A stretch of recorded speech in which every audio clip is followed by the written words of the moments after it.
Fair. Hey, what's going on, everyone? We apologize for the delay.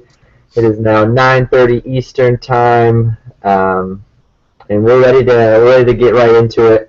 We had some serious technical difficulties. We have ended our relationship with most of our interns, and we're ready to move forward. We got a jam-packed show for you, so hopefully you stuck around and are ready to go.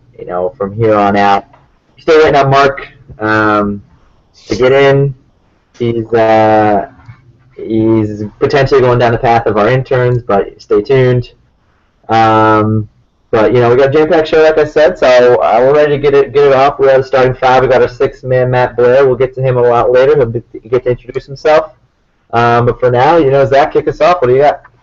We got our classic intro song by P. Fish, "Told Them." Here we go. Just a little taste.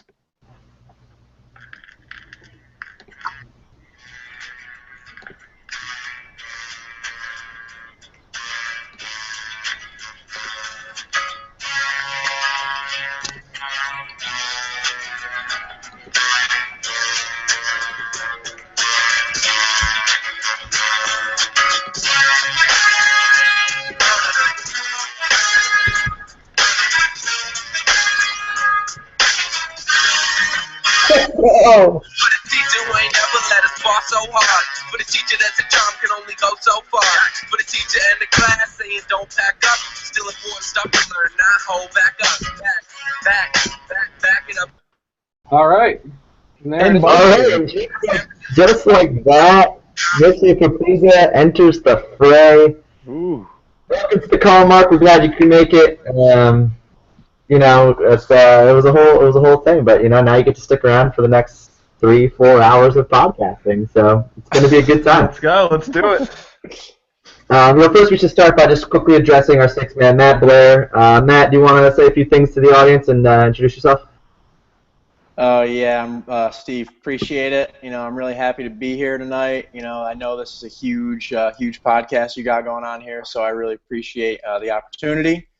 I had the privilege of going to college with Zach and Jeremy. Some would say it was a punishment. But yeah, I'm also a Knicks fan, speaking of punishments. So, I'm happy to be here, ready to get after it. That's great.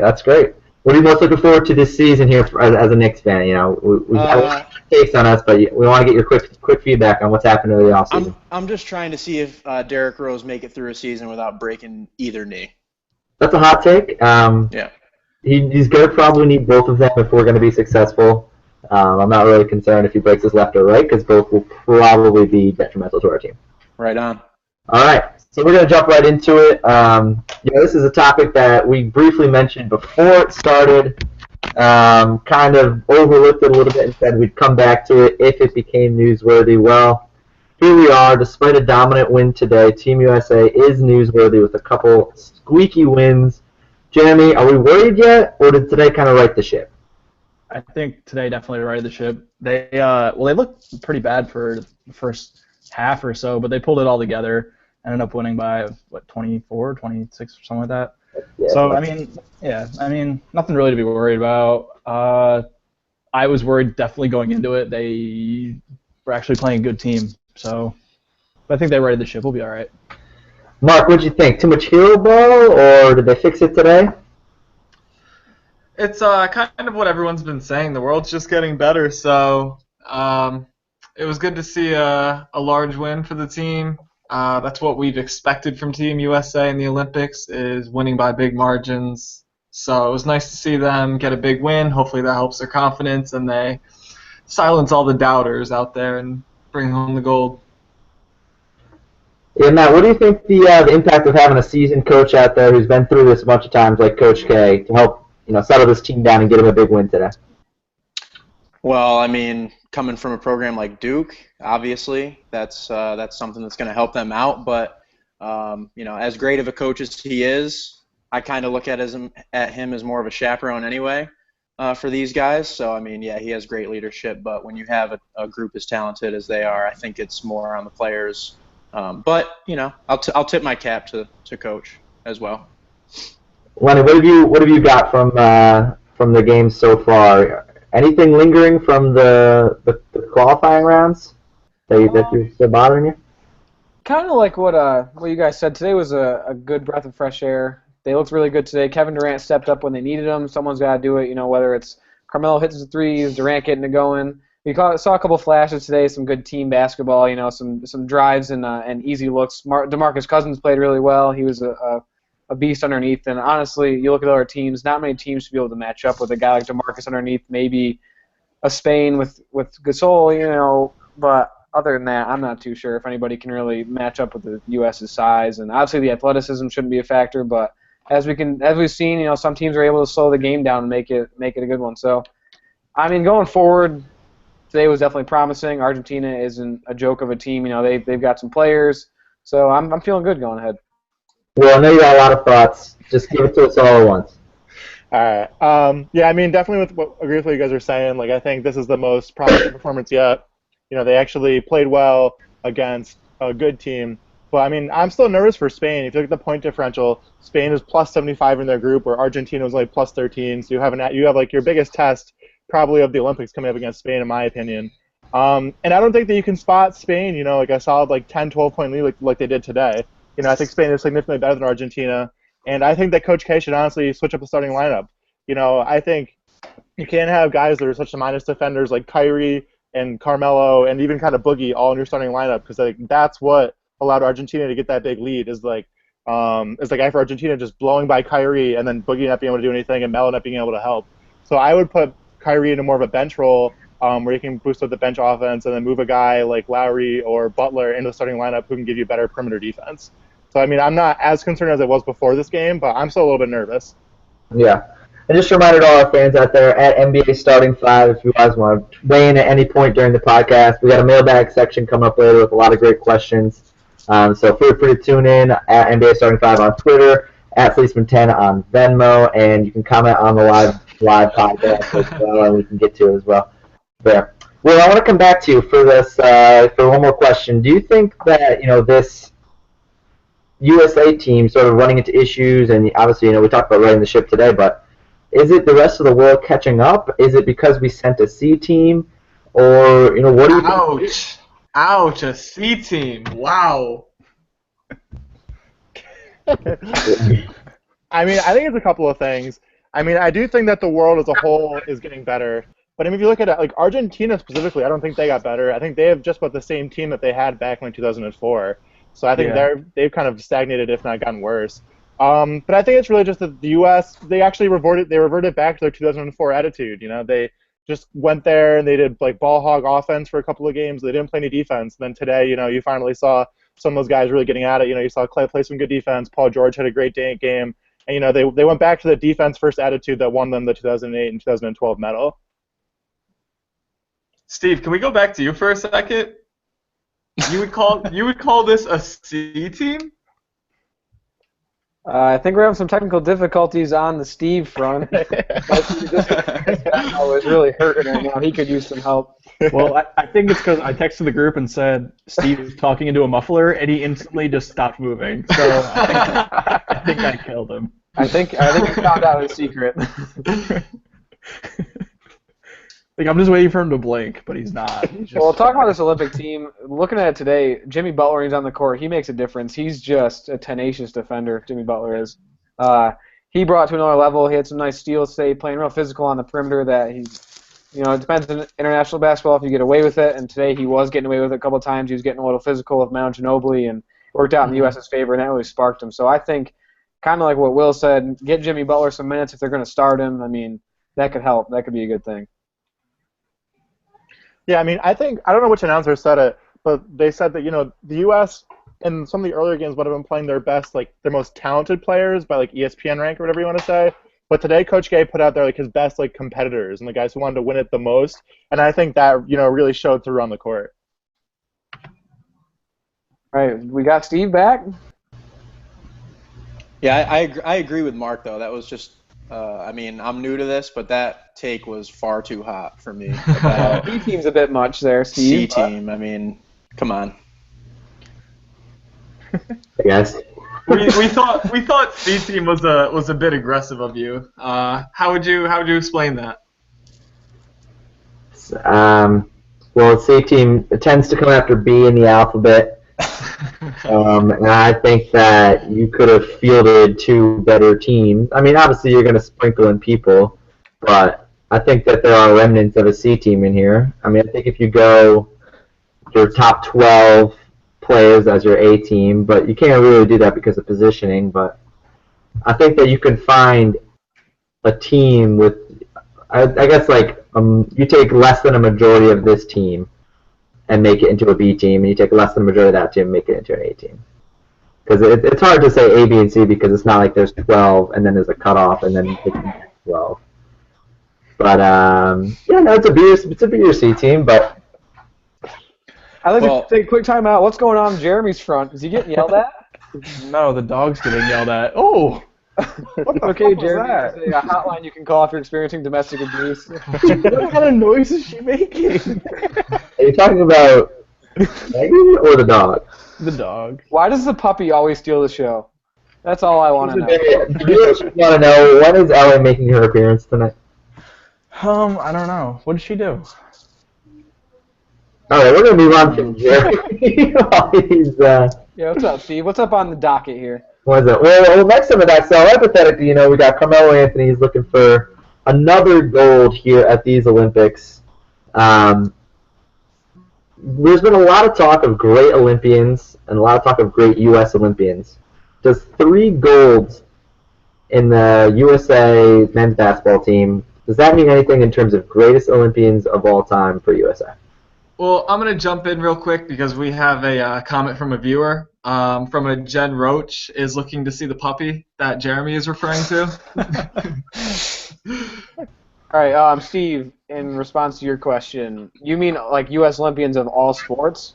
Yeah, I'm just saying across, when the dust is all settled, will Carmelo Anthony be considered one of the greatest Olympians to ever wear USA? I don't think so, given the dominance of USA basketball as a whole. He's just been one of the first ones to play in 3 Olympics to have that chance. Like, he could have sat out this year if he wanted to, but in the scheme of greatest Olympians, I don't think he really puts. Are you saying greatest Olympian men's basketball players? I'm just saying United States athlete. Yeah, I'm saying no, because like Michael Phelps, like I couldn't do what Michael Phelps did, and I couldn't do what Carl Lewis did, but I could have won 3 U.S. medals for the USA team just by sitting on the bench, Like, yeah, I wouldn't have played as well as Carmelo Anthony, but honestly, they don't need him, They could have filled somebody else in his spot. So sorry, Carmelo. So even though he might have 3, he's not even in the conversation because, apart from some of the swimmers, getting 3 Olympic medals, especially 3 gold, is objectively that's an incredible feat. Yeah, well, you can't compare it to Phelps. Because what was his final gold count? 25 or something? I think 23. 23, yeah. Okay, 23. So then and the next closest was like 9 of all time, like for any country. So, that's a tough argument to make. I think he could be in the conversation maybe, but I think it's also different because a lot of the events are like individual. Yeah.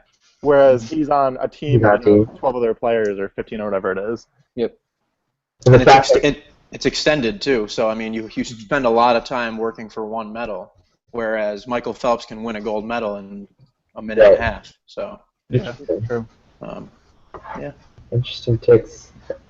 That kind of leads me into my next question. So a lot of the conversation this week, and a lot of the media has been focusing on some comments from Carmelo Anthony, DeAndre Jordan, talking about an NBA championship versus an Olympic gold, what it means to them, what it should mean to the fans. And it seems like from those two, an Olympic gold, should mean more than an NBA championship. Jeremy, are they just covering their ass because they know they'll never win a championship? Or is 4 years, once in a 4 years tournament against every single other country in the world really worth more than an NBA championship? What do you think? I think it's just the fact that they love their country. Like I would rather win an Olympic gold medal in any event than win a World Series, a Super Bowl ring, anything like that. I'd rather have an Olympic gold just because it means more to me. Isn't the fact that they call it the World Series just inherently so terrible? Literally only send any international baseball team at us to any of our teams. Why don't we, and that's why it's called the World Series. instead of the NBA Finals, it should be the NBA World Finals. Yeah. Mark, what do you think? If you're Carmelo Anthony, you're DeAndre Jordan, you doubling down on these comments? Absolutely not. They're just covering themselves, like you said. I mean, come on. There's a reason that people go from. It's not like Manu Ginobili's playing over in Europe right now. Like, he's in the NBA for a reason. These guys around the world come to the NBA to compete because the NBA championship is the hardest thing to achieve in basketball. There's just a reason they're all over here. Otherwise, there would be no Tony Parker. There would be no Kristaps, sorry to say to everybody. Kristaps wouldn't be in the NBA. Everyone comes here because that's the most sought-after accomplishment in the game. So, no, Carmelo just realizes at this point in his career, he's not winning. He got his money. He's happy with his gold medals. And like Jeremy said, if that's what you're happy with, good for you. He's clearly happy with that. He's going to take his 3 gold medals to the Hall of Fame and call it a career. Here's the deal. I think that DeAndre Jordan's comments and Carmelo Anthony's comments were vastly different. Carmelo's were partially taken out of context, but DeAndre Jordan explicitly said winning gold means more to him than an NBA championship. Right. All Melo said was he thinks that he'd consider it a great career if he wins 3 gold medals, which is completely fine. He's been a champion at the college level and 3 gold medals. It's not the NBA Hall of Fame; it's a basketball Hall of Fame. So he's going to be in the basketball Hall of Fame. He's first ballot already. And I think he still wants to win an NBA championship very badly, and he'd love to have that monkey off his back. He wasn't as straightforward as DeAndre Jordan was, because DeAndre just said, like I just said, that he'd rather win a gold medal, which can't be good to hear for Clippers fans. I can't imagine what they, this guy who they spent all this money on, and he's saying, NBA championship isn't as important to him. It's kind of crazy to me, but I think their comments are kind of apples and oranges a little bit. Well, you don't think Carmelo was throwing in the towel a little bit right there? I really don't, honestly. I don't think he was. He got asked the question, like, would you consider a great career? And he's like, yeah, I would, Did you see the apology from Stephen A. Smith? Yeah. I didn't watch it, but I heard about it. Basically, Melo's quote was taken completely. He said that, but it was out of context. Like, he said that, obviously it burns him not having an NBA championship, and he wants that. But he also, he obviously strives to get gold medal in the Olympics because he, has the opportunity to do that as well. And he said, if it comes down to it at the end of his career and he doesn't have a ring, but he has the gold medals, then he'll consider his career great. So it wasn't like him, giving up. It was more of yeah, that'd be awesome to win an actual ring, but I'll take my gold medals if that's all I'm going to get. He doesn't have a ring, but he has. Who's that going? Will, do you think a lot of it has to do with the fact that, it's kind of just accepted that USA should win gold, so it almost seems like less of a feat? If hypothetically Argentina were to win and Manu Ginobili gets a gold medal, does that mean more for him? If he says the same comments, is it taken completely different as a Spurs fan? No, I mean, I think that's a very good point. That's what I was going to say. I don't think all the gold medals mean the same. I think this gold medal won't mean as much as that 2008 gold medal. That 2008 gold medal meant a lot because the U.S. basketball had kind of fallen down on hard times, and they weren't looked as much of a basketball power. And that 2008 was them reclaiming the throne. Whereas the medals now and they're kind of expected to win it, I don't think it's quite the same. And I'd like to hear from and someone who's won both an NBA title and the Olympic gold. Maybe Magic Johnson or LeBron or someone. Because DeAndre is about to win the gold medal, so he knows what that feels like, but he doesn't know what it feels like to win an NBA championship, so I don't think he can totally compare the two of them. Yeah. Good point. We got some comments on our page from some other topics from Brian Sleesman. Brian, thanks for tuning in. We got Melo won a bronze in 2004 that automatically makes him part of one of the worst USA ball teams of all time and removes him from this conversation. Jeremy, agree or disagree with this comment? No, I don't know. He was just a young Melo. He couldn't do much then. Well, that team was disappointing. That was one of the biggest flops of all time. Was terrible. Bronze that year, but I don't know what conversation it removes him from. Because at the end of the day, okay, we can't jump ahead and say he's got 3 gold medals because this one's far from 1 at this point. But still, I don't know what kind of. I don't know. That was disappointment, but he was also. How old was he? Low 20s at that point. Your hot take in a second. Yeah. Hang on. I think he's basically saying that basically takes him definitely out of the conversation whether he's one of the best Olympians. Oh, okay, yeah. That's fair. That's fair. I have a question from a viewer. I would like to direct at Will Kellogg. Okay. A viewer had the thought that the Olympic team would do better if they didn't put all these individuals together, but they took like the best team from the league if they just sent, let's say, the entire Warriors roster or the entire Cleveland roster over to compete. How do you feel about this idea? I mean, I think we've talked before about if the Warriors roster would beat the USA roster. So, I mean, I think if you took the Warriors roster, then, yeah, they could be better than the Team USA team just because they're so good. But in general, I wouldn't take, like, the Cleveland team versus the whole Team USA team. I think there's too much talent on the Team USA team, but no single NBA franchise is that good in most years. Also, no NBA owner would ever let their entire team go play for the summer. Or would they, though? If they were the Knicks, maybe, just to get some practice. Phil Jackson's on enough drugs, you never know. James Dolan would make the Knicks go play. He'd say, you're off the team if you don't go compete in every single Olympics game. I mean, they got Melo, so they probably do good. What NBA team has an all-American squad? That's true, too. I don't know. Oh, yeah, that makes it tough. just completely missing. Although, like, do the Warriors? And I guess not. Well, Bogut wasn't. But They lose their center. Yeah. that's fine. They- They already lost. The Well, Warriors. The Warriors are the only one. The Warriors could just play the death lineup the whole time, probably. Yeah. Well, I want to go back to something you said, how the fact that the U.S. is expected to win kind of devalues that gold medal. I'm going to kind of take it a little bit out of context and translate that to some of the other athletes who play the Olympic or who participate in the Olympics. People like Phelps and Bolt are expected to win. Does it change at all for them? They're almost as big of favorites as USA basketball is in their respective races. I mean, I think somewhat. I mean, I think, for Michael Phelps, like the 19th time he goes up to the gold medal stadium, that's not the same as, like, if Jeremy won a gold medal the first time him going to the gold medal stadium. I think it's going to be very different experiences, I think Michael Phelps is used to winning gold medals. I mean, I think he still loves each and every one, but I do think, it kind of desensitizes him to it a bit. Right. Yeah, that's interesting. Once you kind of are expected, each gold medal is sort of in a way devalued in the eyes of the fans, just because, in almost the same way that LeBron's greatness has now everyone is desensitized to, and he won't win as many MVPs despite putting up incredible numbers. I mean, obviously this year was different with Curry, but people are expecting LeBron to put up 25, 8, and 6 every game.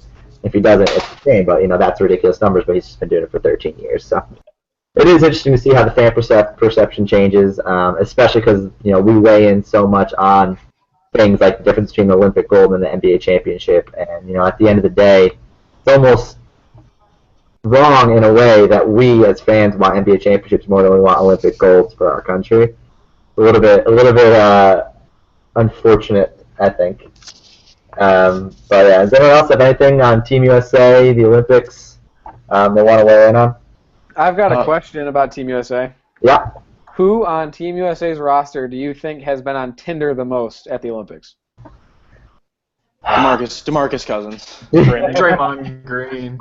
The thing is, because they're not staying in Olympic Village like some athletes, they're living on that ship, so I feel like it's a little bit harder for them. They Or have not a harder, cruise but ship. They're staying on the SS Anne with all the DeMarcus Cousins has killed at least 3 hookers in Rio. And already. what is DeMarcus Cousins' opening line on Tinder?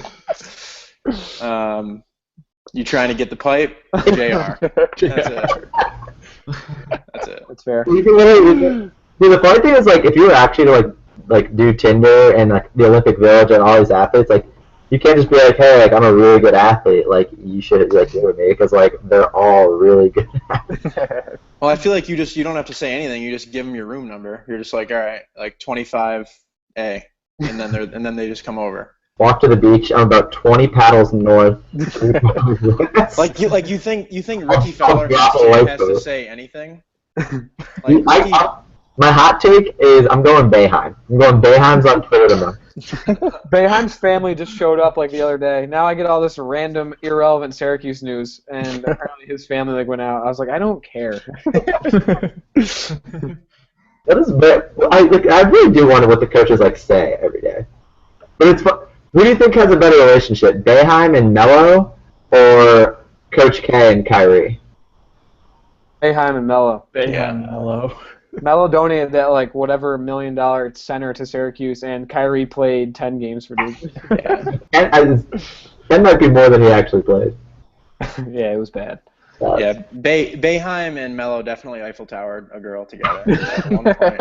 Like, that's easily a guarantee. Wow. That's such a hot take. Welcome to the podcast. All right, we're going to move on. We're going to play a little game to wrap up our Team USA section.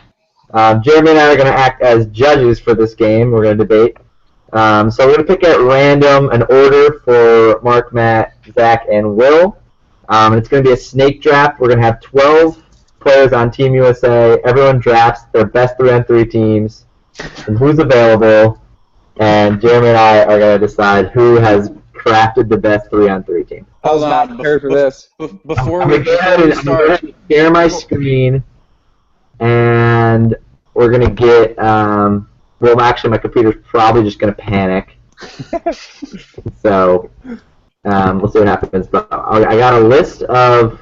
Oh, okay. I was going to ask if you were going to do that, because I would probably not. So here's the squad. I'm going to keep track of who does it, but we're going to go with this. This is the order given off of random generator done pre-show. Matt Blair, Will Kellogg, Mark Capuzzo, Zach Lennox. Snake draft? Snake draft. Do we have to give a reason, or is it just... I mean, it would behoove of you to give a reason. What's the order, he said? Blair, Will, Mark, and Zach, and that might come back to haunt me. I don't really remember. Yeah, that's it. Sounds right. That's it. All All right. right. I'm going to need to... Hold on. I'm going to click on your name so it stays on there. So Yeah. I Yep, can see this. you guys have the list up there, right? Yep. Good. Yeah. I'm gonna click on that for the viewers so they can see what we're looking at. All right, so another question. Is this 3-on-3 team playing against the other 3-on-3 teams, or are Oh, we yeah, it's playing gonna be- against yeah, international teams? No, they're playing against each other. It's going to be, a round robin, and everyone plays each other once, and then, seeded 1 through 4, then we're in playoffs. To be real specific.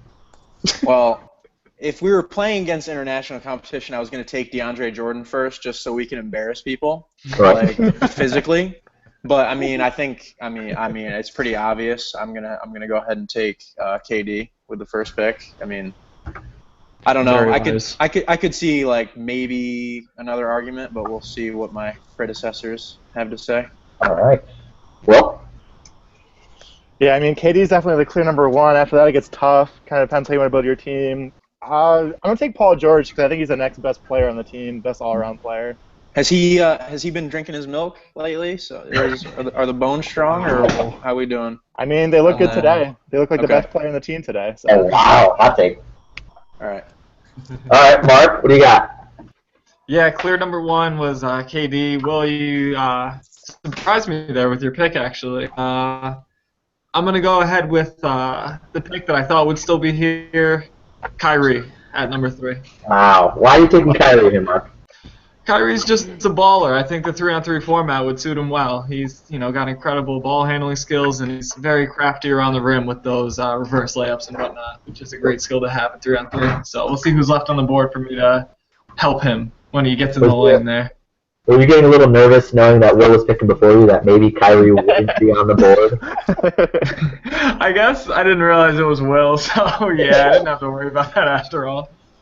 Well, you might have been able to get him as your third player, but no, I'm just kidding. All right, Zach, what do you got? 4th overall pick in the U.S. Olympic team 3-on-3 tournament draft. Who are you taking? Do I get 2 picks in a row? Yep. Yes. I'm taking Jimmy Butler to try to lock down some wing. Got to stop KD and Paul George, and I'm taking Pete Cousins to lock down the paint. I'm taking those 2. Wow, big team. Wow, I'm surprised by some of this, but okay. Okay. Yeah, me too. This is telling. This is interesting. Wait, I gotta write it down. So yeah, Steve, why didn't you make an Excel sheet so you could delete the players that are gone? Honestly, because I come up with this itinerary literally 20 minutes before, which actually turned out to be 50 minutes before, given our technical difficulties. But yeah, no, you're right. I'm sorry. Let's see if I can No, I can't. No. He's gone.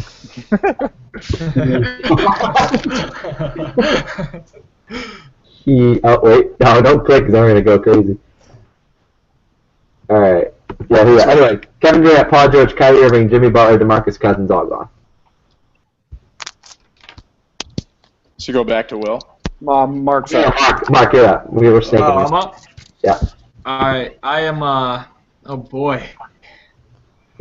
Mark has Kyrie Irving drafted already. I feel like this is such an easy pick right now.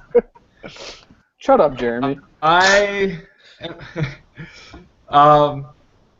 Wow, I'm going to have to go with Klay Thompson as my next pick. Yes. Damn. I thought Definitely he was a tough gonna go choice three.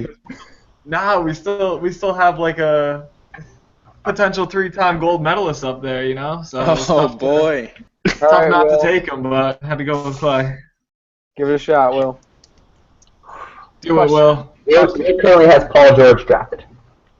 In 3v3, is Hack-a-Shack allowed? You get the ball at the top of the key. Yeah, Yeah, but Ian you might Romaker need to fight. style. You can pick up basketball, so you might have to put the fists up and go. It honestly depends how strictly Kill America is currently ref. Then I'll take DeAndre. Interesting. All right. Well, I feel like I would be just the most disrespectful person alive if I didn't take Melo. So But- who do I have KD already though. You Yeah, get to, you gotta like, finish out your Yeah. Yeah, you know what? We're gonna take DeMar. We're gonna take DeMar, and KD is gonna throw oops to him from the 3-point line. So your final team: Kevin Durant, DeMar DeRozan, Carmelo Anthony. Yeah. All right. Will, you got Paul George, DeAndre Jordan. Who's closing out your team? All right, so who's left? You got Kyle Lowry Harrison Barnes. Barnes. and Draymond. Draymond. Yes. Um. Surprising he fell that far. Yeah, give me Draymond. I'll take him. Wow, that's a It's a big team. dangerously big team. Paul George, DeAndre Jordan, Draymond Green. It'll be interesting to see how Jeremy and I rate that one. We'll give everyone at the end 30 seconds to defend their team and explain why Jeremy and I should pick it. All right, Mark's up, Mark has Kyrie Irving and Klay Thompson. I and he do. has to choose from Harrison Barnes and Kyle Lowry. Correct. I don't get a choice for my third one. You can have Coach K, Boeheim, Thibodeau, Monty Williams, and Colangelo if you want him just watching from above. All right, I'm gonna go with Lowry as my final pick. No real surprise there. Why you taking Lowry over Barnes? Real quick. I'll defend myself at the. I just think Harrison Barnes is useless. Let's be honest here. All right, Harrison can't do anything. He almost single-handedly lost the finals for the Warriors. Actually, I think he did. So. Can I interject? Absolutely. Zach, Asking if you can interject is way too polite for this entire process. so you said Harrison Barnes is worthless, Who and did? I know Zach can attest that Harrison Barnes is the main cause for a man dumping his girlfriend in high school. He was playing 2K. He had the confidence. He had the confidence after just going off on 2K All right. with Harrison Barnes to dump this bitch. So I mean, This wasn't me. This is from mine and Matt's high school. you can't say that the man is worthless when when you have a high flying threat that can inspire you to do what you want. In life. I mean, you can't. That's just. Zach, make sure you've unclipped me. No, I take you are. no, I've unscripted. All right, so I'll change the name, but I think his quote was, "Bud, I threw one down with Harrison. I was feeling good. I called up Ol, and we'll call her old Britt just for the hell of it. But called up old Britt, and she said, it's over. It's not her name. I just had to fill in there. Man, I forgot about that. That's unbelievable. Well, yeah. unreal. Can't These are forget. the stories that you can't make up, gentlemen. Folks. Everyone, all the fans watching. And the comment about me saying she was a bitch, I didn't know her. She wasn't a bitch. But whatever. Yes. We're moving on. We're moving on. All right, so before we let everyone defend the teams, quick shout out, Kyle Issue, Aaron Fitzpatrick, thanks for watching. I said I'd give you guys a quick shout out. All right, so Zach, we're going to start with you and present to Jeremy and I why you think your team of Jimmy Butler, DeMarcus Cousins, and Harrison Barnes wins the 3-on-3 tournament. All right, here's the deal. I got Jimmy Butler, the best perimeter defender on Team USA. If anyone's going to stop any of the opposing wings on the teams, it's going to be Jimmy Butler. Boogie Cousins, the best big man on the team, most complete player, better than DeAndre Jordan, I think. He's bigger than Draymond Green. We got Harrison Barnes, a good two-way player. He can get on the offensive end, and if a team has two scorers like Matt's team with KD and Melo, he can take the second option. So I think I've got a defensively solid team that can hopefully hold it down on the offensive end and take it home. All right. Mark, we'll go back to you. Did you say me? Yeah. Can we start my 30 seconds over? Mark's team consists of Kyrie Irving, Klay Thompson, and Kyle Lowry. Yeah, so You do realize this is a half-court 3-on-3, right? You can't just run and go here. No, it's okay, because when I think of 3-on-3, there's not too much like post play going on. It's mostly a lot of penetration in the lane. So I got two guys who can penetrate, especially around some of these larger guys on the opposing teams, in Kyrie and Lowry. Lowry's just a fantastic competitor. I think it's amazing he slipped that low in this draft. So I think with that, competitive edge of those two, their ability to go through the lane and then have a shooter like Klay Thompson, one of the best of all time out there on the perimeter. Our team might not get too many rebounds, but we won't have to. All right. Will, your team is Paul George, DeAndre Jordan, and Draymond Green. All right, so I'm going to compare to the other teams. Compare it to, say, Zach's team. I think my team is just Zach's team, but better. I mean, you have Paul George. Paul George is a better version of Jimmy Butler. Draymond Green is better than Harrison Barnes. I mean, Draymond Green took Harrison Barnes' starting spot. And then I think DeMarcus is better than DeAndre, but I think the trade-off and the difference that DeAndre is worse than Boogie is not as much as the difference that my other two teams are better. Mark's team, Kyrie Irving, is basically one of the main reasons that this team is losing. Kyrie Irving couldn't guard Nova, Milos Teodosic, I don't even know who that is, Thomas Hurdle, or Nando DeColo, okay? Let alone these guys that are on my team. Also, there's no big guys on Mark's team, so DeAndre Jordan can just grab all the rebounds and dunk them back in. Then we need to Blair's team. Blair's team is good. Blair's team is tough. I think just don't. Paul George can can go toe-to-toe with KD. I mean, if you look at it, Paul George went toe-to-toe with LeBron in those Eastern Conference Finals back in the day. And I think DeAndre's better than Melo. I mean, Melo doesn't play any defense either, and DeRozan can't shoot. Draymond can shoot, and DeAndre can get boards and get big in the paint. I think that'd be a tough game, but I mean, I think my team gets pulled out a good amount of the time. All right, Blair, Kevin Durant, DeMar DeRozan, Carmelo Anthony. Do I actually have to defend why my team would be? There's literally no rules. We're just making this up as we go. Well, what I'm almost insulted because I think it's so obvious. First, we just spent the last 8 minutes or 10 minutes discussing how Melo might be the best Olympian ever. Okay, he was my third pick. Okay. So I have the best player on the team. I'm pretty sure that's unarguable, KD. The man is 7 feet tall. I don't care what he's listed as. So he's been putting weight on. He's from the hood. He can guard whoever. Okay. So next, there's two of them right there.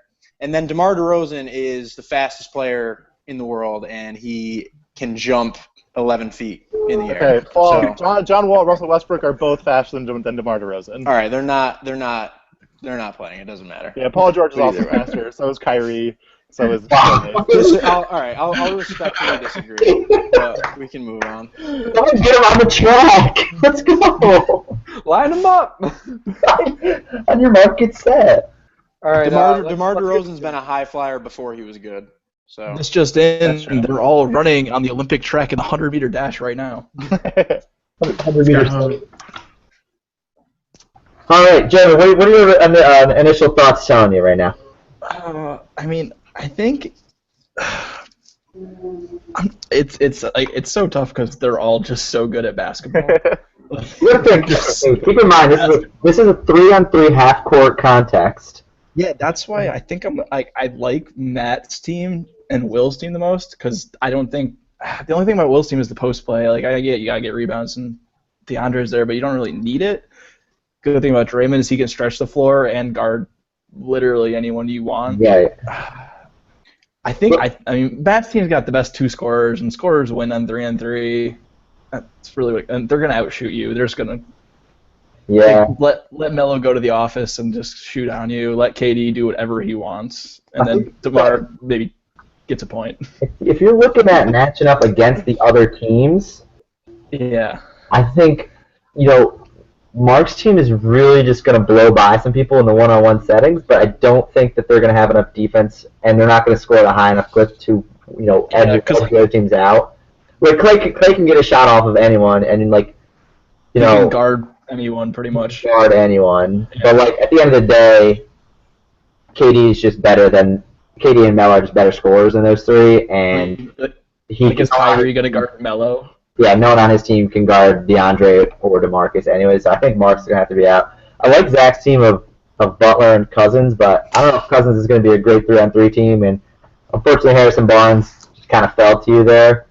I do think Harrison Barnes... Cousins Euro'd somebody in traffic today.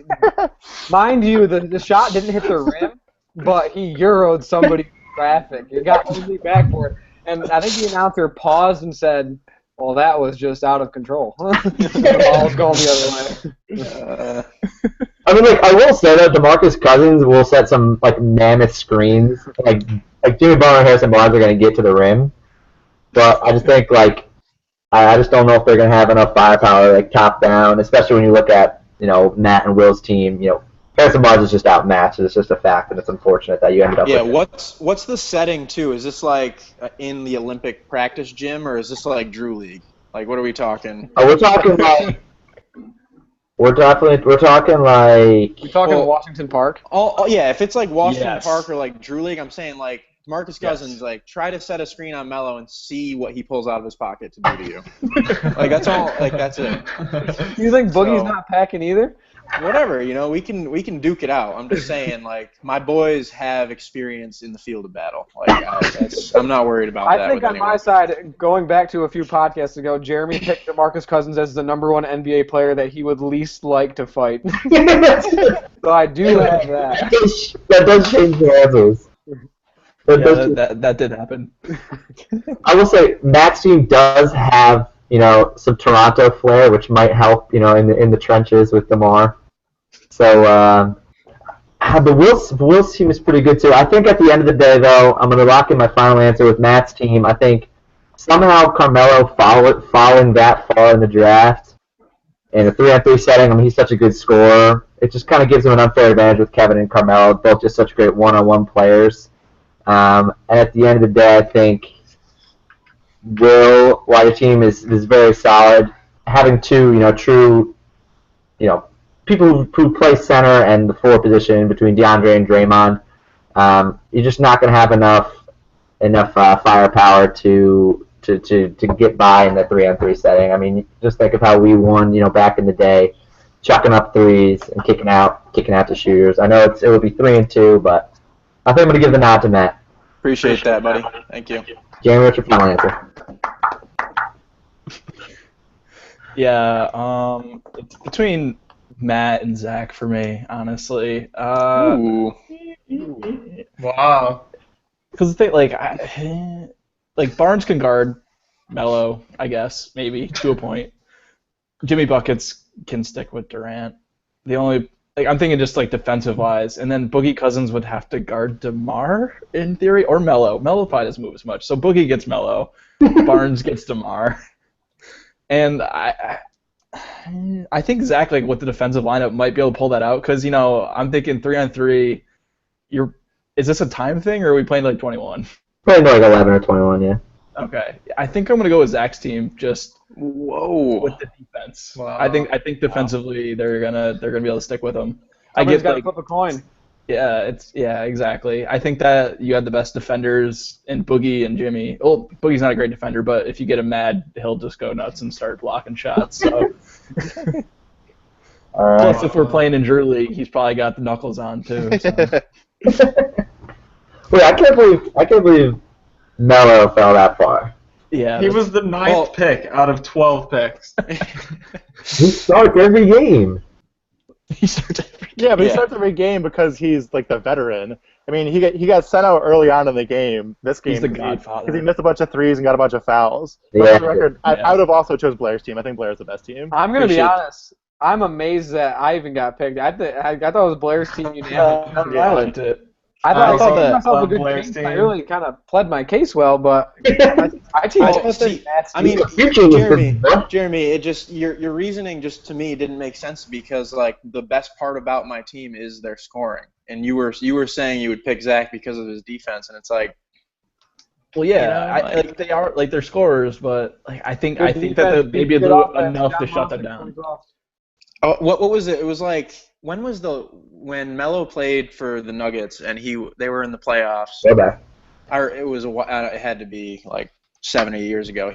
I remember like in like a pregame thing, he was talking about like, yeah, man, like with me on offense, just pick your poison, bro. Like, you know, like if you want to back off, like I'll just drain it in your face, and like you get too close, like I'm gone, baby. And it's like, that's true. Was that back when he still was, or I remember seeing that on like a TNT pregame. I'm not Like sure if that 8 was years Carmelo ago. Anthony or Nate Robinson. I can't really Well, remember.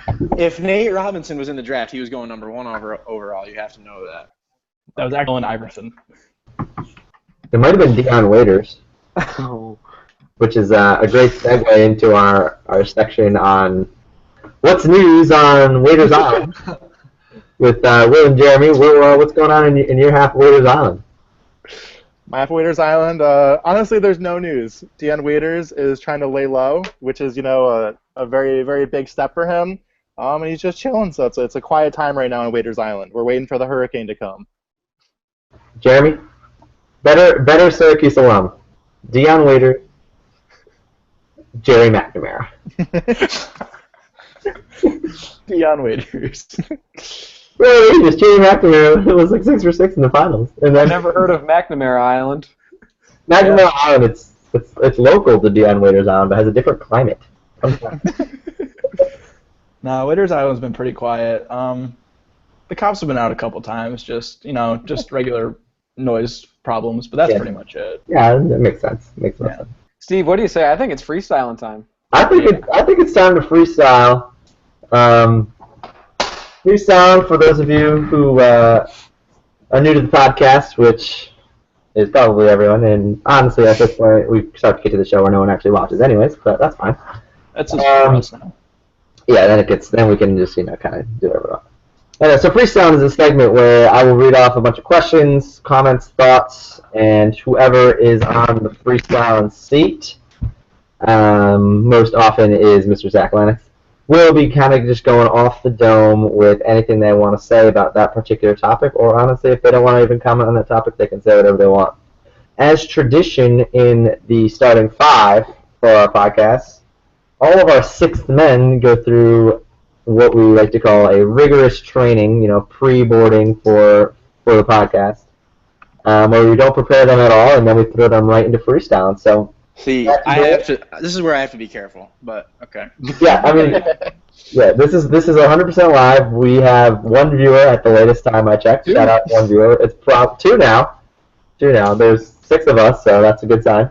But this will be watched on YouTube. It can be watched on YouTube later. It doesn't have to be watched live. You can go back and revisit. So. Right, absolutely. All right, so if I say anything too detrimental, we just chop it off. That's not how it works. It's just automatically uploads. So it's just nothing here should be really detrimental unless you have something that's like really on the front of your mind that you're afraid just gonna come out. I can't control myself, but go on.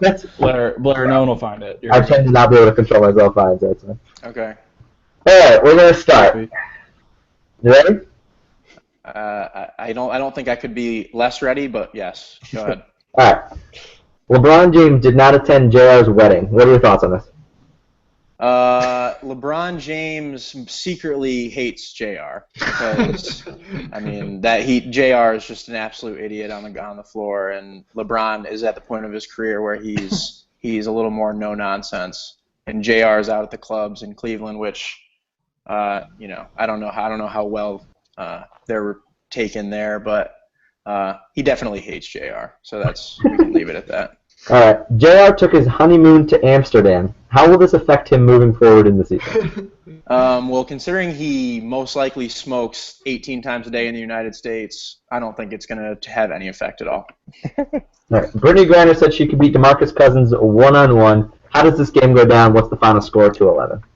I think DeMarcus Cousins is definitely going to win. I mean, realistically, that's idiotic. But I think throughout, Brittany Griner might dunk on him once. So She's not gonna dunk on him. she might. I mean, she's Jeremy, so now your turn. yeah. She's got to be taller than him, right? Or like, is she like what is she like 6'11"? I thought she was like 6'6", and like just everyone else was like 5'4". Yeah, that might be the case. She probably doesn't score a point. All right. All right. Who are the better athletes, She's NBA 6'8". players or NFL players? Chris Davis of the Auburn football program. Yes. I don't know. What did you think I just asked you? Oh no, he knows what you asked. Okay, good. Okay, moving on. What are your thoughts on golf being added to the Olympic Games?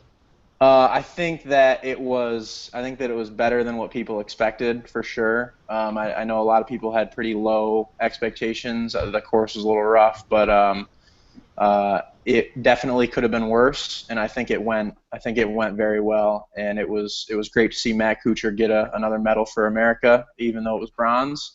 There was some class acts and taking gold and silver as well. So I mean, I really enjoyed it as a fan.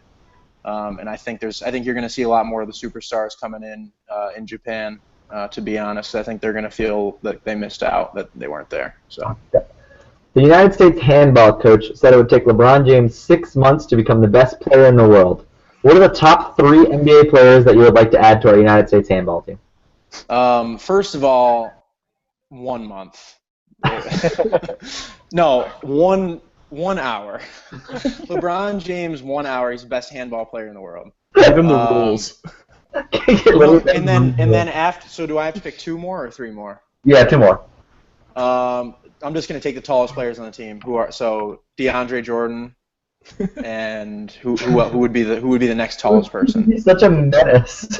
DeMarcus Cousins. Yeah, well, think about it. I mean, I was watching. Dude, it's a handball, not rugby, dude. No. Like, handball's on right now. Or no, I'm watching volleyball. But handball was on earlier, and I'm thinking, if these guys were just a little bit taller, I mean, a lot of the shots they're going over people. So if you're throwing down from 7 feet, I mean, there's no defense for that. So it's almost the same as shooting, but. Yeah, I mean, you could take any of the U.S. players and put them on our handball team, and we win the gold. Yep. Easily. What do you like most about Zachary Lennox? Zach Lennox, easily the best roommate I ever had throughout college. We used to sing each other to sleep every night. He eats kind of similar to a horse, which is a little weird. He loves like eating oats all the time, so it's interesting. But yeah, he's a great guy, great guitar player. And I wish he was singing me to sleep tonight. That's what I got to say about him. What do you like least about Jeremy Hoffman? Holy shit! This is the hardest. That's the hardest question you asked. During the school year, it had to be his facial hair, for sure. Just when I saw it, I just wanted to throw up. Was it when I had just had a mustache? No, that was better. When it was like it's like the orange pubes underneath that really killed me. Oh yeah. Oh yeah. All right. Last questions. Can you tell us about how you sweat through your jeans today? Yeah. So that's interesting. So I don't know if for all of you know, I'm living in South Carolina. It's really cooled down over the last couple weeks. It's only got up to 95. So, the humidity's at like 80% every day. So I work in a manufacturing plant, and I didn't know it was possible to see your sweat through your jeans. But after walking around for a couple hours in full safety gear, I realized that's a real thing that can happen. So I used to get embarrassed about sweat, but at this point, it's part of life. So It's perspiration, man. Yeah, that's all it is. You can't do anything about it. Awesome. Well, you did fantastic at freestyle. I'm going to give you the floor now for anything. We appreciate you coming on. Anything that's on your mind, because, we don't know when you might be back. So, floor is yours. I'm just going to make this real brief. I think we need to make America great again. Trump 2016. Yeah, back to you. All right, Natty Blair. Cool. So, yeah, thanks for doing the freestyle. We're going to move on to Zach. He's got a little segment for us about, some new basketball information coming out of New York City. I forgot about this. Zach, floor is yours. Okay, so just announced. I don't know when the league was announced, but there's a new league. It's going to be a summer league starting summer of 2017 called the Champions League. They call it. It's founded by past NBA player Mark Aguirre. So here's the deal. There's a team in New York called the Gotham Ballers. Walt Clyde Frazier is the president. Earl the Pearl Monroe, also a great Nick, is the GM, and former Syracuse standout, and he had a kind of up and down NBA career. John Wallace is the coach. And some highlights of players that will be on the team include Al Harrington, a.k.a. Al Buckets, Eddie Curry, who I probably set a record for most Big Macs eaten as a Knick player. Ronaldo Balkman, a.k.a. the Humpty Hump, he'll be on the team. Shoot, the list is pretty crazy. Boobie Gibson from the old LeBron days. The Sean Marion. The list goes on and on. There's going to be 16 teams throughout the U.S., and they're going to play in Division I-sized arenas. Tickets will be $25, and it's going to be a summer league. So I have no idea how this is going to go. And Walt Clyde Frazier is in a decision-making position for a program, so it is going to be fun. I can't wait. I don't know what it even means. So how does the playoffs work, do you know? Dude, there's not much about it. I was on their website clicking around today, and the only one with real information was the Gotham Ballers. So, Zach, quick question for you. How do they compare to the Adirondack Wildcats featuring Terrell Owens? All right, for those who don't know, the Adirondack Wildcats were a semi-pro team near where Matt and I grew up. They played in the USBL. There was only a handful of guys ever made up to the NBA from there. One I can think off the top of the head was Ime Udoka. He had a short career with the Knicks and the Spurs. But the first year they were there, Terrell Owens, the standout wide receiver, was. He was in the prime of his career. Yeah, he played basketball. I'll tell you what, the place sold out when he played, and He was okay. He was buckets. But I think this league's going to be a lot better. He can yell. Yeah. No, that was a joke. I know that league is going to be a lot better. But Terrell Owens in the basketball court was something else. I think we should work to see if we can get sponsorship agreements and get some season tickets donated to in exchange for some promotional exposure. Yeah, it was pretty good. Go live from there. Yeah, we could. We could podcast live from the Champions League. Gotham Ballers. The Gotham Ballers is that's the worst name though. That's something that a 6-year-old names their fantasy team. The Gotham Ballers. My fantasy team. All right, here's some other highlights from the roster. Kenyon Martin. Uncle Kenyon. Kareem Rush, who he kind of got forced out of the Golden State system, right? If I'm not mistaken, he was kind of there right when Steph Curry got there and got kicked out. Tyshawn Taylor, old Kansas point guard. Jamal Tinsley, he's retired. He played for the Pacers. Terrence Williams, that point forward that played for Louisville a few years ago. Oh wow! And not the wide receiver for the Cowboys. Childress rounds out the roster, so that team can play. And That's a good squad. That team can beat some NBA teams. Take the Sixers when they were the worst team ever. That team's beating them, I think. I'm being serious. They put up a fight. They can play together. If their coach can really run some plays, run some half-court offense, I think we'll have a good team. Yeah. They're not going to be playing much hero ball. They're too old. You can't play hero ball with no heroes. That's kind of their marketing point. Their motto is something like bringing you talent straight out of the NBA. So I don't know if they're marketing guys. It's kind of like the Champions Golf Tour, like the Champions Tour. I don't know if it's guys who are just retired but can still play a little bit. I don't know what contracts are like. I don't know any of those details, but I just want Timmy Duncan to play and just literally down. Bring back Duncan, bring back Ray, bring back Kobe, Eddie House. It's like going to the YMCA on Sundays, but they're actually NBA players. Yeah, the YMCA is the D League of the Champions. It's your local gym. Okay. No, that's good. We should look into that next summer. Either that or actually cover the summer league. It depends how many viewers we have by that point. I did decide today to get league pass, so $200. Did you get it for just the Knicks or the whole thing? I think we get the whole thing. I think it's $50 more for the whole thing, and $100 more for the whole thing. Do the whole thing. Well, I'm just trying to bring our fans. It's $85 to just watch Knicks games. All right, Jeremy, dude, sweet. That's $1 a game. You're right. Update. I'm rethinking my decision. Stay tuned. All right, let's move to some mailbag. I got a couple mailbag questions from the side here. Yeah, go for it. All right, one for the panel. I'm not sure how much, how educated these answers will be, but Never. what year do you think Josef Nurkic of the Denver Nuggets will win the MVP award? This is from Christian Dorsey. You can follow him on Twitter at @TheOnlyCDorsey. Big Nuggets fan, and he wants to know when will he win the MVP? When will he bring it home? So for those wondering at home, you'll see my screen. Josef Nurkic, he's a 7-foot center, born on August 23rd, 1994. Was drafted in 2014, first round, 16th pick. And there he is. Where is this man? Where is he from? He is college none. So that's all we got. Hard Knocks University. Yep.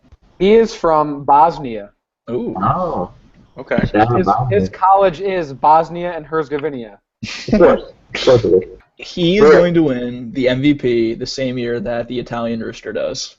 So never. Are we talking Danilo Gallinari for that one? Yes. Dude, get his name out of your mouth right now. Like you just you cannot disrespect that man. His Are you hair. kidding me? No. Yeah, but no, it's not going to happen. So 5 years. well, in 2 years, Seventh Wood's going to be in the league, so it's over then. Interesting. Yeah. All right, more mailbag from the side. This is directed towards our sixth-man, Matt Blair. Our good friend Logan Taus, big follower of the podcast on Twitter. He wants to know how to quickly fix a slice. He has a big golf tournament coming up, and he would like a couple quick tips to fix a slice going into the tournament. Well, I've never seen his swing, so but he played baseball, so I'm imagining he has a nice outside-in swing, which is pretty obviously going to cause a slice. You need to extend your arms out, but no, it's hopeless. Just don't go. Just don't show up. Just don't show up. Just you'll have a better time, just not. No, I'm just kidding. Keep your head down. All right, Steve, the mailbag floor is yours. That's what I had from my side of things. All right, good. Update, we have 0 watching now, so really just lay it out there, guys, all on the line. It's all on the line. All right, so here's a mailbag from my roommate, Philadelphia 76ers fan, born and raised around the area. Is Allen Iverson the greatest of all time, pound for pound? This came out a couple years ago. Allen Iverson, 165 pounds. One of the 25 lightest players to ever play in the league. The lightest, if you're wondering, Spud Webb, 133 pounds. But pound for pound, what do you guys think? AI. 100%. No. I love it. Here we go. Let's go. Debate floor is yours. 100%. I'll defer as the sixth man. I'll wait. Who said 100%? That was Mark. Yeah. Mark, what do you got first there? Allen Iverson? Are you kidding me? This guy. Oh, now I. All right. What do you got? Oh, he just transcended the NBA. Like he was the face of the league at one point. When he was going head to head with Kobe Bryant and them, he was the top pick out of that amazing '96 draft that we had, and he proved as such a valuable pick. Mind you, the Sixers could never put a better team than Eric Snow and God, I couldn't even tell you the rest of their starting lineup. They couldn't put a good team around him, and this guy handedly went to the finals one year, took the Lakers down in Game 1 single-handedly, but unfortunately just didn't have a team with him. But pound for pound, are you kidding me? He's one of the greatest scorers ever. He's about maybe 6 feet. That's what he was listed at. He wasn't 6 feet. He was 5'10", yeah. 5'11". 5'10", could score at will, was just an absolute baller. He changed the look of the NBA. He brought that swag to the court. He was pound for pound. Arguments. Can I refute this? Yeah. Go for it. Just speaking from the pound for pound. So that's normally used in fighting. Like, that makes sense. So that's so you can compare people in different weight classes. Luckily, the NBA has one weight class, and if you It's large. and it's fucking large.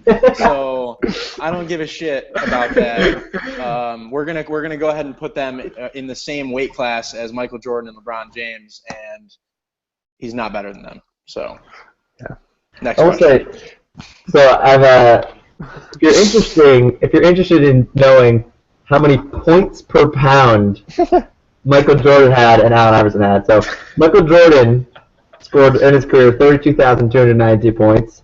That is 149.5 points per pound, the highest ever.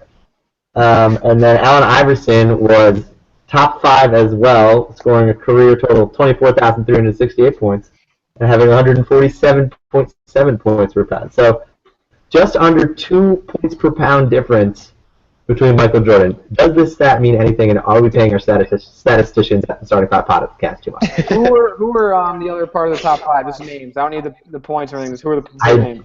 I literally couldn't tell you. I thought you had a list. Never I mind. wish I had a list. Like, I found this really random article. Let me see if I can find it again. Like, this article. Who's yes or no? Here we go. I mean, I just think that's a ridiculous question, because it's like he's basically playing the game handicapped. So, like, yeah, it's impressive, but he's still not, it doesn't make him better.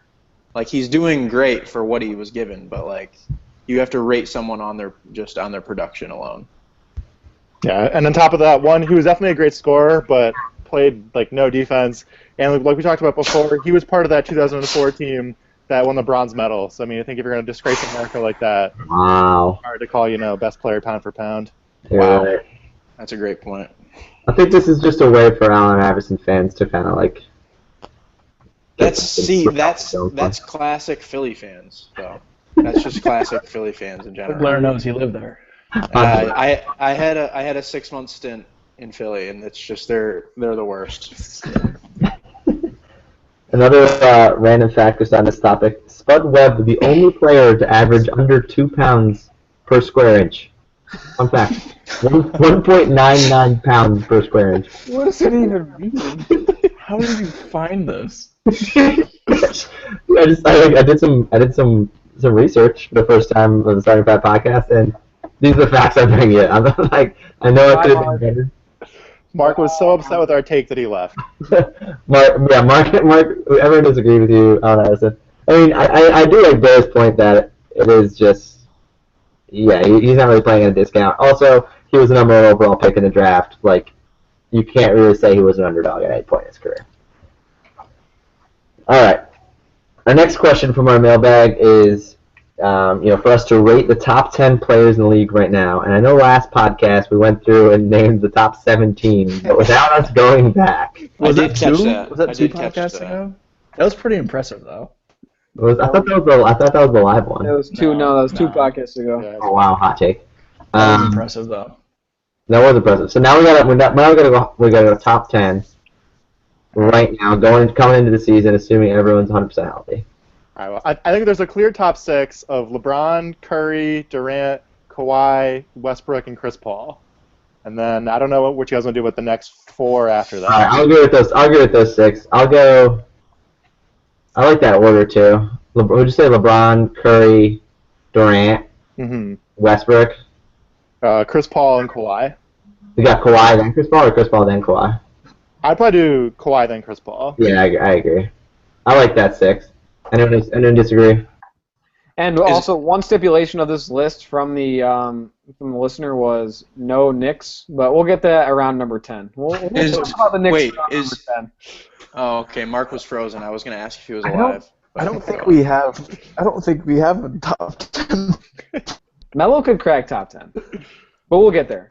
I'm taking a complete backseat on this question. This is all you guys. I have nothing to add to this. Do you guys put Anthony Davis in the top 10 conversation? I would. In the conversation, yeah. What about James Harden?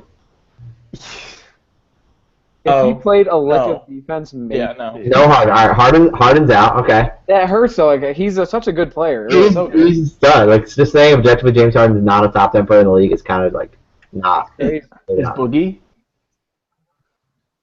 Maybe. Boogie's Maybe. He's I guess if we put Davis in, we have to put Boogie in. I feel like. Yeah. No, I don't think so. No, because Davis has had a more complete season than Boogie has. Yeah. Boogie has potential, but he hasn't really put it together yet. How about maybe putting Paul George in the conversation? I mean, he does average 24 and 12. Who, Davis or DeMarcus? DeMarcus. Boogie. Like, that's pretty together. I mean, But, like, he doesn't...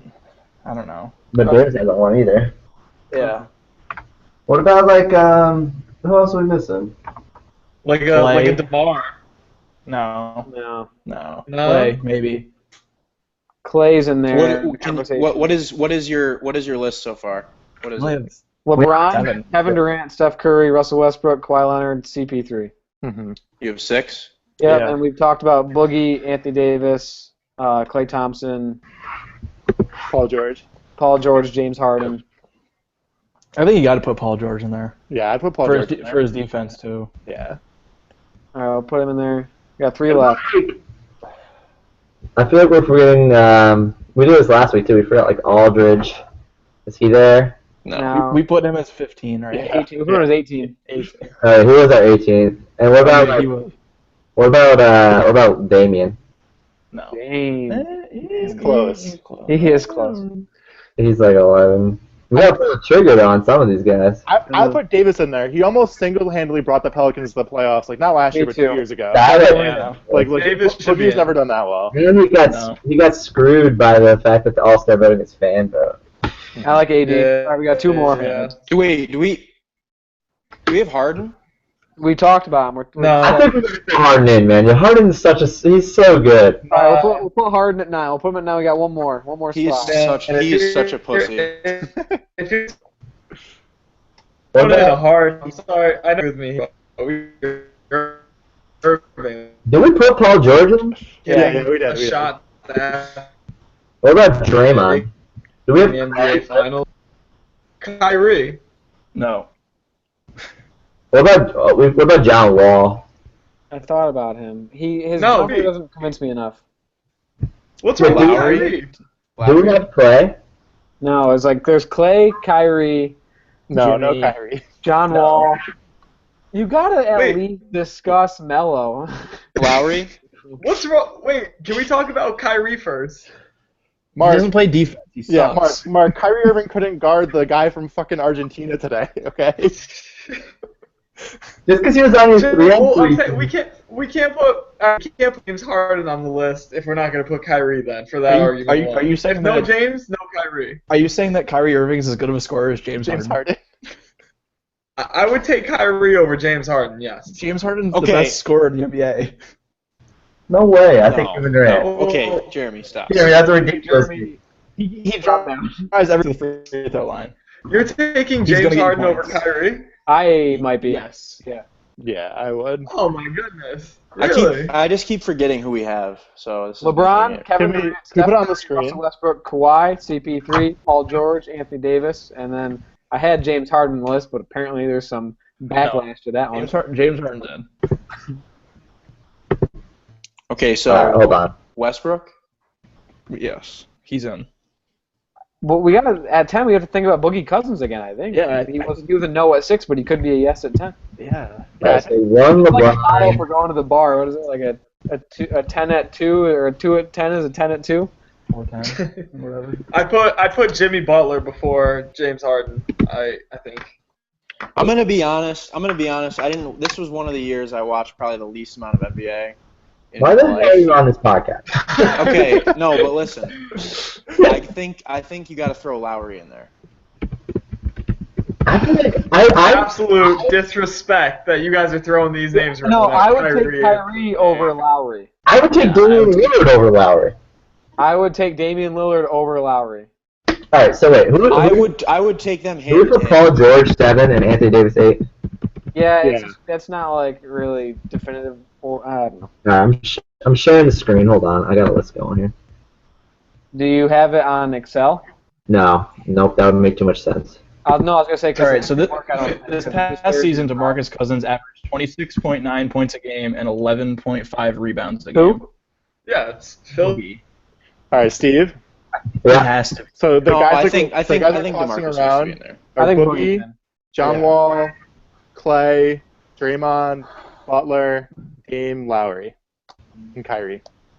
I think you got to put. I think Clay is better than Draymond. I don't think Draymond. Lillard. Put Lillard in there. I think Damian Lillard is a top 10 player. He's I just, think Lillard and Boogie Cousins. Those are my two. You gotta I- put Boogie in there. I still think Harden's top 10. It's got to be Lillard. All right, Lillard can win a game on his own. All right, we're going Damian. Jazz won a game. He beat the Warriors on his own this year. He put up 50 whatever, 52. Yeah. Yeah, Oh, God, that game was so filthy. I know. but never forget So Boogie 10. that Mo bucket. Yeah, where did Yes. Boogie's on there. Well, Okay. I think he should be higher than that, but where do we put Boris Diaw? 11. 1A. 1C, Bismack Biyombo. 1D, Kristaps Porzingis, a.k.a. he gets like numbers. He gets 0 because he's better than all. -1. Make the font bigger for Kristaps.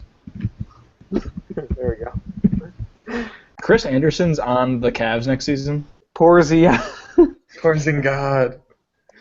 Oh man. All right. Any more mailbag? We've already been going for an hour and 15 minutes. We should Yeah, probably it's just- At this point, it's just us talking. We got one I mean- more mailbag. Steve, Yes, Steve, answer. please just give me a 30-second explanation why Damian Lillard deserves to be on over I'll Kyrie. take Mo Williams over Kyrie. I will give you that 30-second explanation, but Damian Lillard is already on over Kyrie. Wait, Mark, are you saying like Kyrie should be? Absolutely. Oh, okay. I think. All right. Okay. Now, yeah. 30 seconds to convince our viewers and us. Go.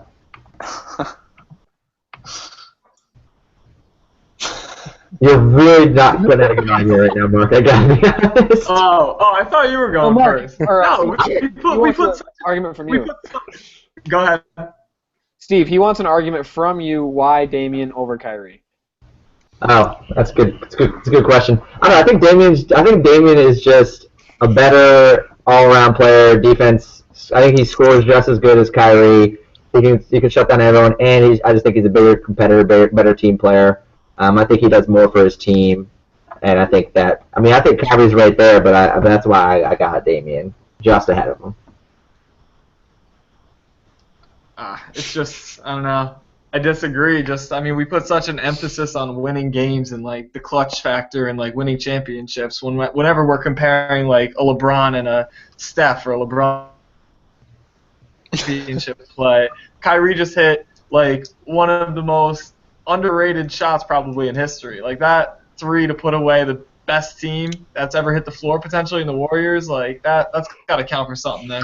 All right, here's my difference. One, yes, Kyrie hit that shot, but if you look at Kyrie before LeBron, the Cavs still had some talent on their team, and that team was awful. You look at Damian Lillard, like everyone thought the Blazers were going to be awful this year after they lost to Marcus Aldridge, and they were what, like the 4 seed, the 5 seed, in And the West? Wesley Matthews. Yeah, and Wesley Matthews, so like, he was able to They did win nothing. without like a lot of their best players, whereas Kyrie, without that, the best players of the team was awful. Also, Damian Lillard can score, but he's also good at getting other people involved. Where there's a lot of times where Kyrie Irving, kind of seems to forget that he has LeBron James on his team. Where he's just chucking up shots, like kind of regardless of anyone else. Yeah. So Matthew. I think the weight of Will's answer should be doubled, just considering the Smallville poster behind him. But yeah, I agree. All right. I think that was a good heated debate. I think we got a solid top 10. I think 9, 10, 11, 12. It's just so close. Kyrie and Damian Lillard are both ridiculous athletes and better than me at NBA. NBA is almost sport. Basketball is the sport. Probably a lot of What's that? Steve, Probably a lot of other things. could Clay and Damian Lillard outshoot us at the Sagatti Center? Definitely not. There's really no chance. That's our home court. We have home court advantage.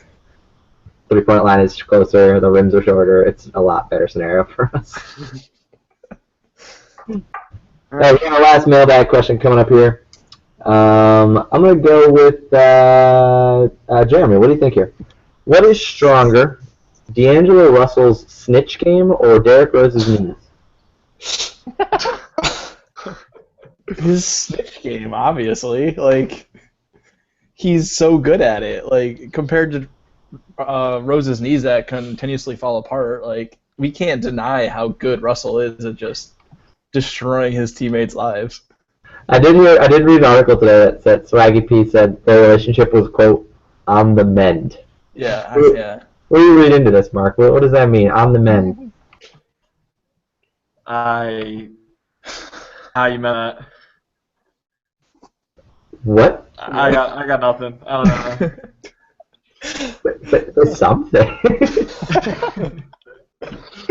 I don't understand. I would just love to see how that whole situation unfolded, where like got online, like it was. It's not like it was a snap story that he accidentally posted to his story, like other players, Draymond. Like how did he record him and then send it out? I just don't know. Definitely on purpose. All right, Blair, let's rephrase the question. What happens first? What happens first next season? D Rose blows his knee out. D'Angelo Russell has another scandal amongst his teammates.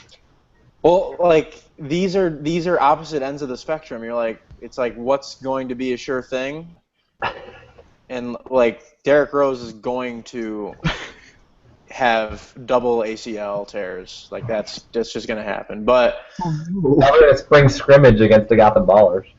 there will be no more snitching. Like that. I mean, that was terrible. But that's not that won't happen from him again. I mean, just realistically speaking, but yeah, I mean, Derrick Rose is done. Like he should just Play for the Gotham Ballers. Yeah. Zach, He should play for the Adirondack Wildcats. But go on. The Adirondack Stoner Cats. The Adirondack Stoner Cats. Zach, do you agree with the statement? Snitches get stitches. Tony Collins. Yeah, definitely. That was from our Clarkson University president, Tony Collins, I think. Also quoted all the way back to the days of Thomas Jefferson, I think. Hell yeah, they get stitches. You kidding me? You kidding? Did they have stitches back then? Like, what was modern medicine? Russell probably just got. Well, actually, they said nobody would even look at him, right? After that happened, after the snitch. Yeah. Situation, Yeah. nobody would, like talk to him or look at him. Like that's like But they didn't hit him. someone hit him. Kobe Someone Bryant. had to hit him. But did he get stitches? Is the question. That's like where like the crux of the theory. Like, So Yeah. how literal are you saying? what's that? So you're saying like how literal is it? Like do they literally get stitches? I guess like like what percentage of the time do you think that snitches? Well, I mean, that's our good friend J.R. Campbell, if he listens to this podcast, earlier today he said to always keep butterfly bandages in your house because you never know when you might need stitches, but butterfly bandages can do the trick. So. Right. That's valid. So if you're gonna snitch, bring So some snitches butterfly get bandages. butterfly That's the bandages. hot take for this podcast. That's the Right. quote of the podcast. Snitches get butterfly bandages. There you go. Only if they're smart. Only if they're Sometimes. smart. And now people have to listen to the whole podcast to get where the quote's from. It's perfect. This sounds like a good time to shout out Rockdale Light, the unofficial sponsor of the NBA Starting Five podcast. Also of Team Israel. Go on. Also of Team Israel. Also of Make America Great Again 2016. But Rockdale Light, we really appreciate the one or two favorites you guys have thrown our ways over the amount of time our partnership has ceased to last. Jordy, I know you consume some Rockdale Light. You want to give our viewers, sort of just some testimonials to how delicious this beer can be. It's a beer for any time, really. Sitting on the beach, grab a Rockdale Light. Sitting on the couch, grab a Rockdale Light. On your deathbed, grab a Rockdale Light. Your wife divorces you, grab a Rockdale Light. Right. Do you think when Kendrick, was singing his song, pull up, drank, headshot, drank, he was drinking Rockdale Light during the recording, or what kind? That's probably what was happening. See, the thing was, I heard on, I think it was Rap Genius, I read in Rap Genius, he wanted to make the line, swimming pool full of Rockdale Light and I dive in, but it didn't flow that well. So he had to change it to liquor. Right. Zach, you do strike me as someone who frequents Rap Genius. Sometimes it just goes over my head, and I need to know what they were referencing. It's actually called Genius at this time. It is, yeah. There's other songs. We're not in 2014 anymore. Oh wow, okay. I wish I was. It's any genre. All lives matter. all wrapped up. Wow, here we go. Well, we're getting to the We're point. turning into a political show here. We have a couple more things, but we're gonna come do them probably at a later podcast. Right now, we're to the point of the podcast where definitely no one listens, and I mean we even lost Will. Like Will was just his Wi-Fi pretty much. It was time. It's probably time for all of us to go. We all got work in the morning. I have one last shout out. If you want to tune into our new podcast with Zach and I, Lugging Our Luggage, it's where we review different brands of luggage to let the viewers know which one's best. And lugging our luggage will come directly after learning words with Zach and Jeremy. Will you guys still have time to stay on and starting five? Yeah, actually, this is a new segment of the Starting Five where we plug our other podcast. Okay. Good, because me and Jeremy are also starting a podcast, and it's where I watch the original episodes of Pokemon, and I just really angry at me. And also, if we have any really loyal listeners, you'll probably remember maybe 3 podcasts ago I shouted out our good friend and sixth man Matt Blair and his potential podcasts of 0203 Devils and the Civil War. So this is him. This is the man behind the scenes. Dude, we'll send you out his LinkedIn profile. You can connect. Yeah. Well, I mean, basically the premise of the podcast is going to be comparing 0203 Devils, one of the best hockey teams of all time, to the Civil War Generals. Probably I'm going to lean more on the Union side. So, just for example, you have Scott Stevens, don't cross the blue line with your head down. I mean, it's not going to end well for you. Paul Correa is still unconscious on a sheet of ice somewhere. But anyway, you just got to compare him to Grant. Ulysses S. Grant. He's just a heavy hitter. He won the war for us. So, it's just an easy parallel right there. So there's more to come on that. And by more to come, I mean you probably won't ever hear another comparison like that again.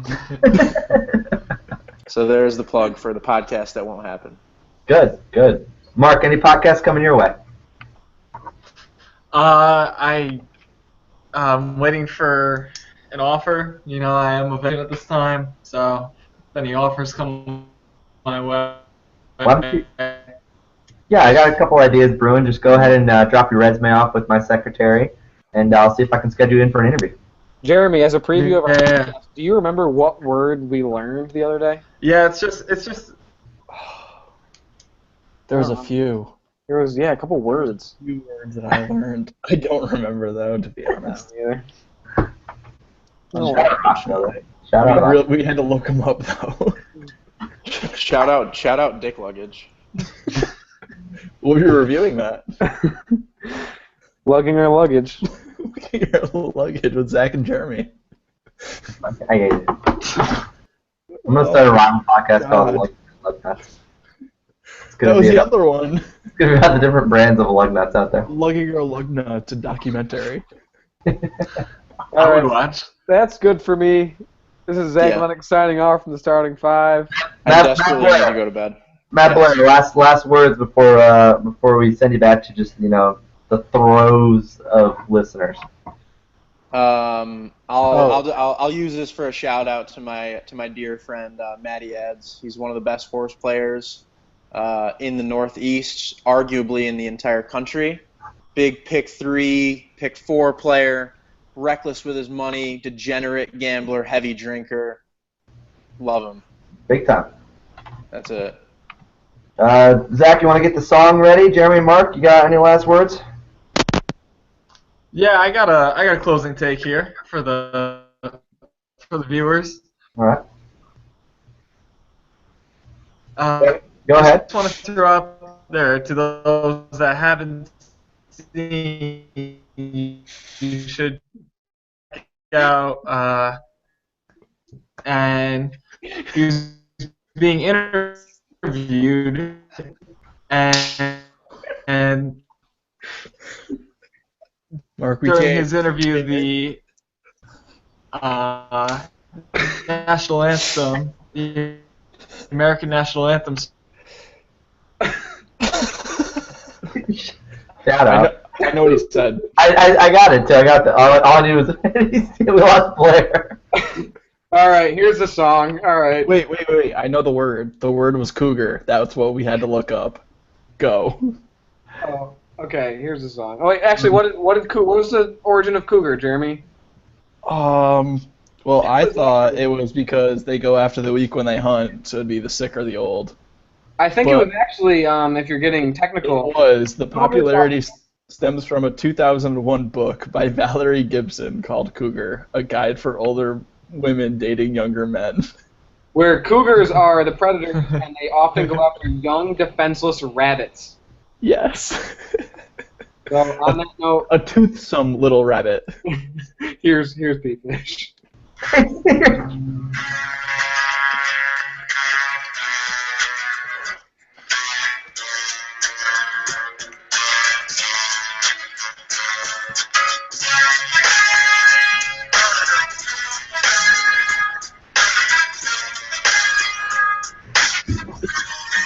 For the teacher who ain't ever let us fall so hard. For the teacher that's a charm can only go so far.